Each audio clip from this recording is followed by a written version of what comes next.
Hello, welcome to our classes. Good morning.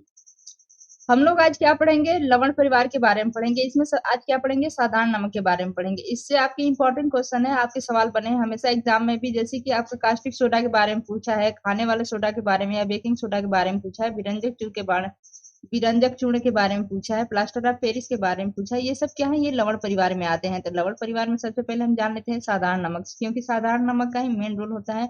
साधारण नमक maximum role निभाता है, जैसे कि कास्टिक सोडा बनाना हुआ, इसमें जो है साधारण नमक का यूज होता है। इसलिए सबसे पहले हम जान लेते हैं साधारण नमक के बारे में कि साधारण नमक इसका रासायनिक नाम क्या है, इसका अणु सूत्र क्या है, यह कैसे बनाया जाता है, यह कैसे हमें प्राप्त होता है।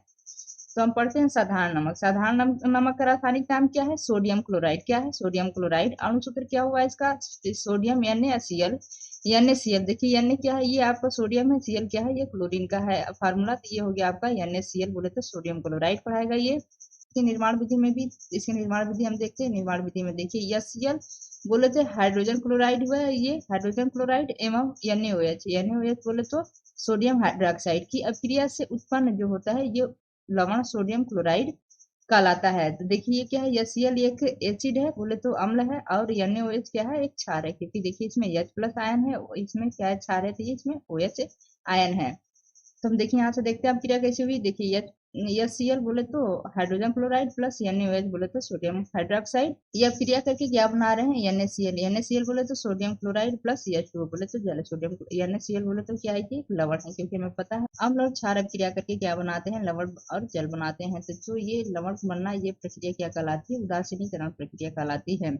अब जान लेते हैं इस नमक का उपयोग क्या है। नमक के तो ऐसे बहुत सारे उपयोग है। आप दैनिक डेली लाइफ में आप देखते हैं नमक का क्या उपयोग है। सबसे पहले तो हम स्वाद के लिए नमक का यूज कर लेते हैं। ऐसे बहुत सारी चीजें हैं जिसके लिए नमक का यूज किया जाता है। तो जो नमक है यह एक उदासीन लवण है। दूसरा हम जान लेते हैं जो साधारण नमक होता है ये NaCl, इसके द्वारा जो कई उपयोगी पदार्थ, जैसे हमने कहा कि sodium hydroxide, baking soda, washing soda, विरंजक चूर्ण आदि प्राप्त किए जा सकते हैं इससे, नमक से। और जो NaCl इसे क्या बोलते हैं हम? खनिज नमक, वही खाने वाला नमक भी कहते हैं। क्या कहते हैं इसको? खनिज नमक से खाने वाला नमक भी कहते हैं। और इसका मैक्सिमम यूज है। और नमक का बनना, ये जो समुद्र से हमें नमक प्राप्त होता है वो कैसे प्राप्त होता है, इसके बारे में भी हम जान लेते हैं। ये अब देखते हैं नमक का बनना। नमक का बनना, जो गांधी जी ने दांडी यात्रा निकाली थी नमक बनाने की, जो समुद्र के किनारे गए थे, उसके बाद वो सब तो उसके बारे में भी जान लेते हैं नमक कैसे बनता है। तो नमक का बनना हम जानते हैं कि समुद्र तट के क्षेत्रों में, समुद्र के किनारे पर छोटे छोटे समुद्र ताल जो बनते हैं छोटा छोटा, उसे क्या बोलते हैं हम? लैगून कहते हैं। उसे बनाकर जो होता है उसमें समुद्र के जल को इकट्ठा किया जाता है। जो उसमें है, उसमें छोटा छोटा जो बनाया जाता है ताल जैसा छोटा छोटा, उसमें क्या किया जाता है? जो समुद्र का जल है उसे इकट्ठा कर लिया जाता है। और इस समुद्री जल को फिर सूर्य की गर्मी से वाष्पित होने दिया जाता है। उसको समुद्री जल है उसे छोड़ दिया जाता है कि जो सूर्य की रोशनी है, ये सूर्य की रोशनी पड़े और उसकी गर्मी से वो क्या है? वाष्पित हो जाए धीरे धीरे, जो उसमें पानी है समुद्र का।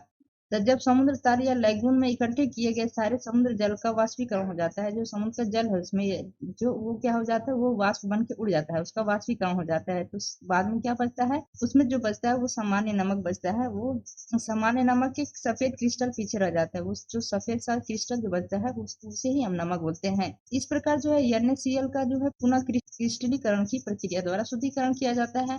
इस तरीके से हमें क्या प्राप्त हो जाता है? नमक प्राप्त हो जाता है। हम ऐसे आसानी से नमक प्राप्त कर सकते हैं। अगली वीडियो में हम क्या पढ़ेंगे? कास्टिक सोडा के बारे में पढ़ेंगे, जो इम्पोर्टेंट आपके एग्जाम के लिए भी और कॉम्पिटेटिव एग्जाम के लिए भी, दोनों के लिए। Thank you for watching. Please like and subscribe my channel.